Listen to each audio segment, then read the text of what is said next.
রাজধানীর তেলের পাম্পগুলোতে আজও গ্রাহকদের দীর্ঘ লাইনে অপেক্ষা করতে হচ্ছে তেল নিতে। এই মুহূর্তে নগরীর পরিবাগ এলাকায় আছেন স্পেশাল করেসপন্ডেন্ট তামজিদ সুমন। সরাসরি চলে যাচ্ছি তার কাছে। তামজিদ, গ্রাহকদের ভোগান্তি কমাতে কর্তৃপক্ষ কী ধরনের উদ্যোগ নিচ্ছে, এ বিষয়ে কি তথ্য আছে আপনার কাছে?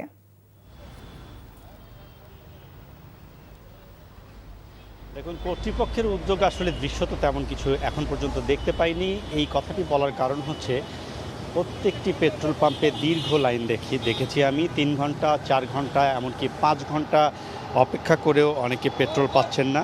দু একটি পেট্রোল পাম্প আছে যেখানে পেট্রোল দেওয়া হচ্ছে এবং চাহিদা অনুযায়ী দেওয়া হচ্ছে, এবং বেশিরভাগ পাম্পগুলোতেই রেশনিং করে দেওয়া হচ্ছে, অর্থাৎ কোনো পাম্পে 2 লিটার 3 লিটার এভাবে রেশনিং করে দেওয়া হচ্ছে। তবে পাম্প কর্তৃপক্ষ বলছেন যে তাদের কাছে তেল রয়েছে, তবে তেল দেওয়ার যে গতি, সেই গতিটি খুবই ধীর গতি, এবং তারা যেসব পাম্পগুলোতে 2-3 জন করে তেল দেওয়ার দায়িত্বে থাকা প্রয়োজন, সেই পাম্পগুলোতে দেখা গেছে 1 জন অথবা খুব বেশি হলে 2 জন করে তেল সরবরাহ করছেন। এতে করে দীর্ঘ লাইন হয়েছে। আমি যদি এই বাংলা মোটর এলাকায় যে পাম্পটি রয়েছে, সেই পাম্পে আসলে তেল এখনও দেয়া হচ্ছে, পেট্রোল এবং অকটেন দেওয়া হচ্ছে, এবং এখানে কিন্তু সকাল থেকে দীর্ঘ সারিতে অপেক্ষা করেই পেট্রোল সংগ্রহ করছেন যারা গ্রাহক আছেন।